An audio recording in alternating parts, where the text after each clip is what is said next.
Yesterday, Fed Powell did speak. It sounded like there was one more rate hike. Today, another one of those Fed presidents said the same thing.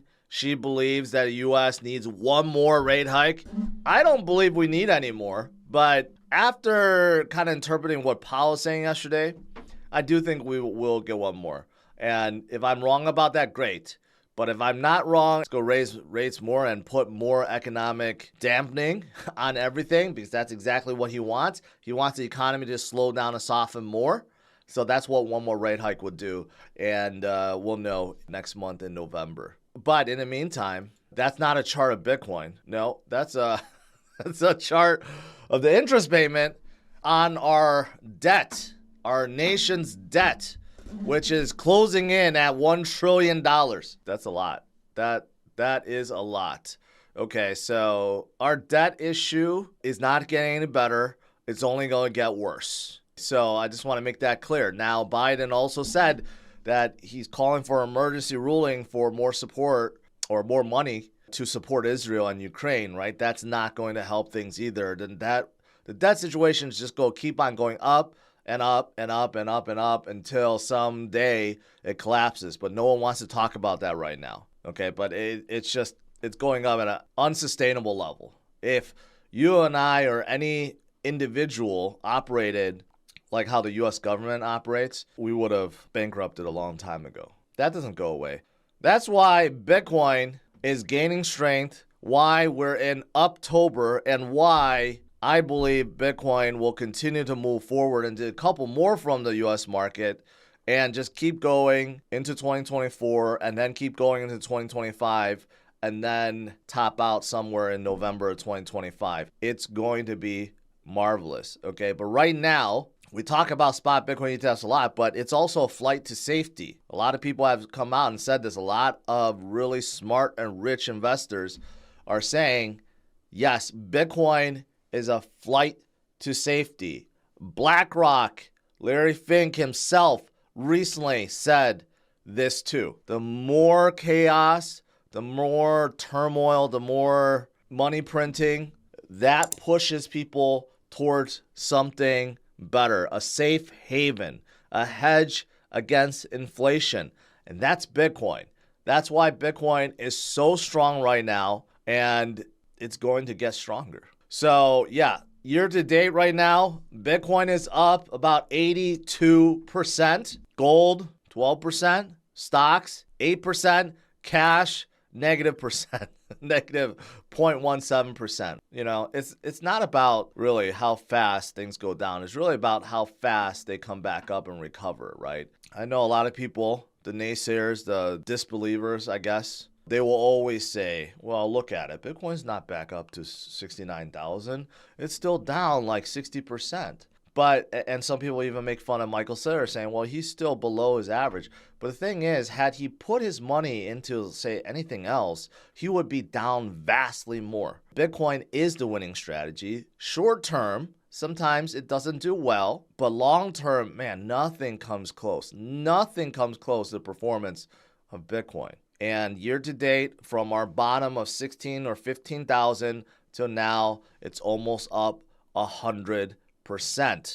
And that number will keep on climbing. Okay, and today's sudden rush above 30,000 liquidated a whole bunch of shorts. I've always said this, I don't care if the shorts get liquidated. It's their fault. Why would you have an open short on Bitcoin? So if you look at from here on, you got like 2, 4, 12, 8, 2, 16, 8, 32.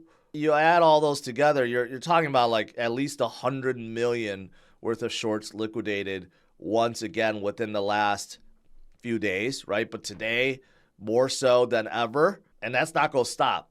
All the shorters, I don't know what they're thinking. You guys all need to pull out and close your positions, because this train is about to speed up and it's only going to get worse for them. All right, so yeah, what else is going on? Well, of course, ETF approval. A lot of people are waiting. I believe today's pump is actually due to one company Grayscale? Because I saw last night and this morning, Grayscale submitted their application to convert their trust into spot Bitcoin ETF. They did this last night. Okay, I believe this is why we're getting this sudden rush, because people are putting two and two together. There's no reason for the SEC to deny this. So Grayscale will be the very first company to get a spot Bitcoin ETF. So if this gets approved, then everything else, BlackRock's and Fidelity's and ARK's, they're all going to get approved. And this could come sooner than later. We're not even in November yet. We may get the very first spot Bitcoin ETF even within the next month or so. So I believe that's why we got a sudden push. And with that and more short squeezes, we may end the year quite nice. Quite nice. After October, is that Pump-vember? And I don't know what December is. But I did tell you guys, you know, Santa rally is real. Unless you're coming down from a peak. 2022, we didn't have a Santa rally, okay, because we were still coming down. But if you look at the years of recovery, Santa rally is quite real. November and December are quite bullish for years when Bitcoin is in recovery. So this year, I don't think it's going to be different. I think after October, Pump-vember will be even better. And I don't know what you call December, but let's just say Santa will be around.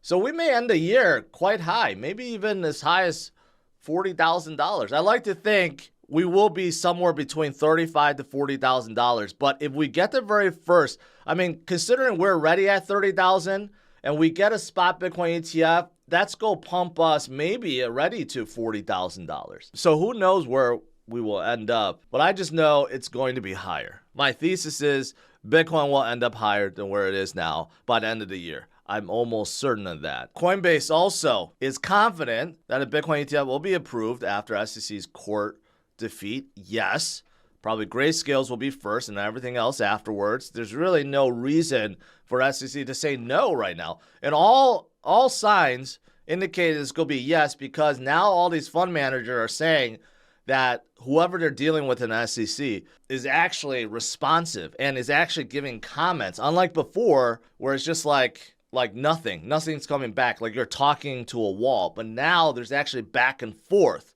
So it does seem like they're actually working at this. So again, that's coming soon. Very, very soon. And what's coming soon is a halving event. I mean, look at it. We're 87% there. Okay, the next halving is somewhere around April of 2024. We're really, really close. Really close. And look at what happens after the halving event. Shortly afterwards, Bitcoin goes up on a tremendous run. Are we going to see anything different this time around? If we're basing on history, no. That means after the halving event, we will start seeing that parabolic rise up towards the top. And it's going to take a full year and a half until we hit November of 2025. So again, why would you not be in it right now? Why would you be fearful right now?